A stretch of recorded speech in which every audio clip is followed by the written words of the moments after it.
ഗുജറാത്തിലേക്ക് പോകുന്ന രണ്ടാമത്തെ ദിവസത്തെ വൈകുന്നേര സമയമായിട്ടുണ്ട്. അപ്പോൾ പോകുന്ന വഴിക്ക് നല്ലൊരു ബീച്ചും നമ്മുടെ ലോറിയൊക്കെ ഇട്ടിരിക്കുന്ന ഒരു സ്പോട്ടും കിട്ടിയിട്ടുണ്ട്.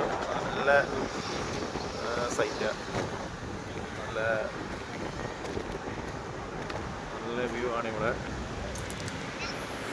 നമ്മളെപ്പോലെ തന്നെ ഇഷ്ടംപോലെ ലോറികൾ ഇവിടെ നിർത്തിയിട്ടുണ്ട്.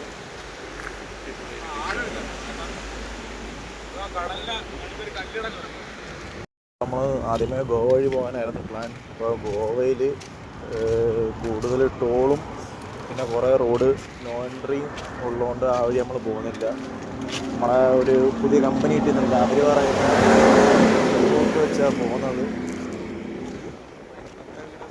ബാക്കി ഇനി നാളെ ഉള്ളൂ. ഇപ്പം നമ്മൾ കുറച്ചുകൂടി ഓടിപ്പോയിട്ട് അവിടേക്ക് ഒതുക്കത്തോട്ട് വണ്ടി ഇനിയിപ്പോൾ ഒന്നുമില്ല. ഇവിടെ ഇനിയിപ്പോൾ കുറച്ച് നേരം നിന്നിട്ടേ പോകത്തേ ഉള്ളൂ. നമ്മളെ കൂടെ വന്ന വണ്ടിയുടെ എയർ ടാങ്ക് ചെറിയ ലീക്കുണ്ട്, അപ്പോൾ അത് നോക്കിക്കൊണ്ടിരിക്കുക. അത് നീക്കിയിട്ട് കുറച്ചുകൂടി ഓടിക്കൊണ്ട് ഒരു മണി വരെ കൊടുക്കുന്നുണ്ട്. ഒതുക്കത്തേ ഉള്ളൂ വണ്ടി.